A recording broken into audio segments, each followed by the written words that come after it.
নমস্কার বন্ধুরা, আমি কিংশুক মজুমদার। আজ আমি আপনাদের কাছে নিয়ে আসছি লেখিকা ঐত্রী সরকারের লেখা সোনাগাছি সংবাদ বইটির পাঠ প্রতিক্রিয়া। চিতপুর ও দুর্গাচরণ মিত্র স্ট্রিটের সংযোগস্থলে সনাউল্লাহ গাজীর মসজিদকে কেন্দ্র করে একটি বসতি গড়ে ওঠে। সনাউল্লাহ গাজীর নামেই সোনাগাছি নামের উৎপত্তি।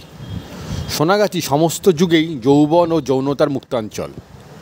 রাতে নেশাগ্রস্ত বাবুদের হাতবদল হয়ে যাওয়া বহু দুর্মূল্য জিনিস সকালে গড়ানঘাটার ব্যবসায়ীদের কাছে বিক্রি হয়ে যায়। কার্তিক পুজো জাঁকজমক দেখা যায় সোনাগাছিতে। ভদ্রলোকের ছেলে পালিয়ে যায় সোনাগাছির মেয়ের সাথে। বয়স হয়ে গেলে দেহপাশারিণীরা পরিবর্তিত হয়ে যায় অল্প বয়সীদের দিয়ে। দিনের আলোর সোনাগাছির চেহারা পুরো বদলে যায় রাতের অন্ধকারে। এই বইটিতে লেখিকা ঐত্রী সরকার সোনাগাছি অঞ্চলের দেহপাশারিণীদের কথা তুলে ধরেছেন এক ভিন্ন দৃষ্টিকোণ থেকে।